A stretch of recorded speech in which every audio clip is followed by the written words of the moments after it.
I am Andal, representing an organization called Evidence, a human rights organization based in Madurai, Tamil Nadu. I am holding a position as a project manager working in a project called Violence Against Dalit Women.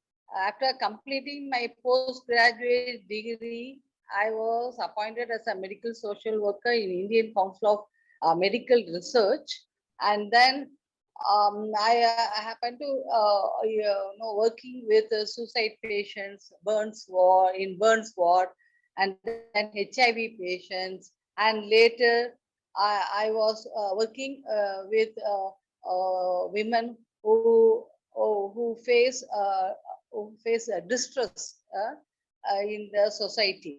So like that I started, but I started my career in the year 2009.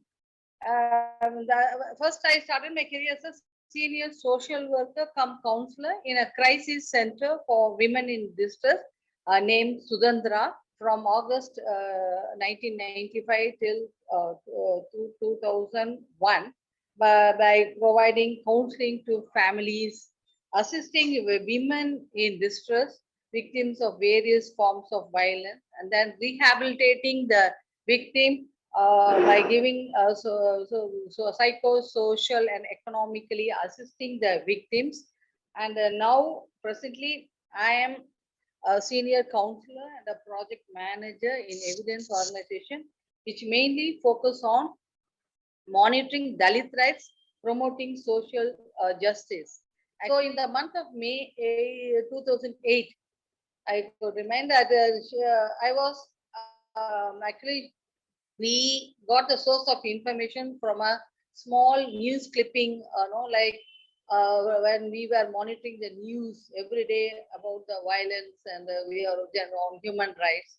And from that, we saw a small column carrying out this issue. So we wanted to, I myself and other my human research team wanted to take up a fact finding. So we went to the place of incident the next day, or actually it happened on the 6th May 2008.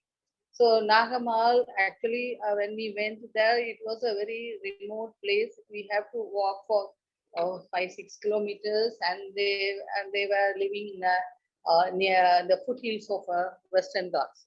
So in and then when we met the parents and the affected victim, and they were told us that Nagamal was, without any warning, she was brutally attacked outside her parents' hut, and 3 men from a dominant caste raped her and helped her until afternoon the next day. So this brutal assault, sexual assault took place in presence of her parents, who also witnessed the whole incident. So at the time of the incident, Nagamal was only 22 years old. So with help of some a person, a local grassroots level worker who was working with the tribal people in that local NGO, she went and report, and she was taken to the nearest police station to report the attack, and only to be subject to further threats. And her testimony was partially rejected, and out of fear, Nagama considered not to prefer complaint, because the police were not very approachable, and when they went to see her, they were saying it's only you are bringing not a real facts. You are trying to hide something, and they were in turn they were harassing her, character assassinating her. So further, the perpetrator also came to knowledge that she had approached the police. So they threatened her that if they talk about, if she talked about that they had to done her, she has to face the dire consequence. So in that case, Evidence, our team, when we went there to collect the facts and support her, there was a lot of resistance from the police, but we gave a lot of pressure through our intervention to register the case accordingly.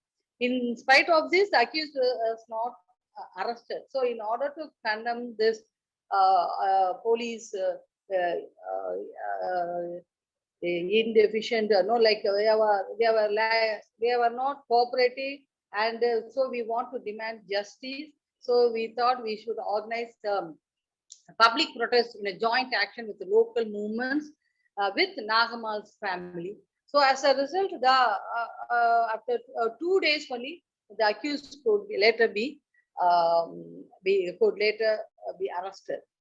So in that case, we felt that Nagamal from that remote village who has a courage to report was a groundbreaking, because as people in this area had faced many similar incidents in the past, but no one had ever sought for legal action.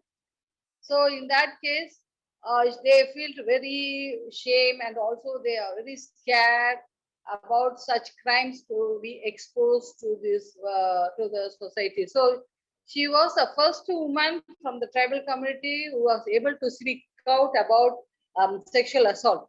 So people then the local communities were also, when we went there fact finding, we are able to educate the whole community, and they are also come to know what are the legal actions we have taken has been followed up from the whole community. So the people started to follow her example, and such a this as a result, similar such incidents started reporting after a few months. People started referring such violence, abuse, and then assault case, land disputes like that. People, Balia communities started exploring, and they're trying to approach the local and evidence organization, which I am working here.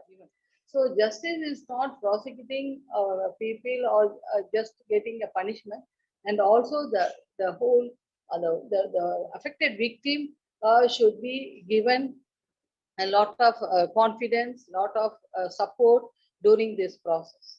So challenges, we need to create a space where Dalit women can celebrate their success and achievements at various levels, and also voluntary involvement of volunteers in our work, so that it will reach more people, and in the long term it will be a long term impact. So it is also is a great challenge.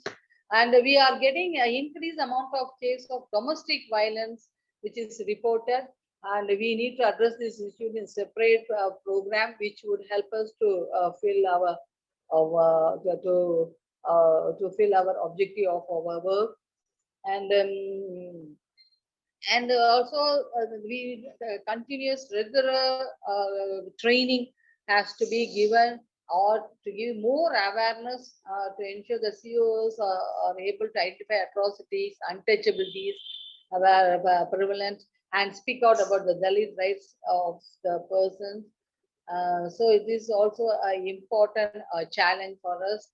And right now we have we have to work more, or we have to take up more campaign on the effective implementation of the SST Act, so to address such sexual violence cases. Actually, we need a help of professional teams who can train the grassroots in handling sexual violence cases, and giving they are like a paralegal or a para counselors. They all need a lot of training, so that it will help the survivors and families to overcome such issues.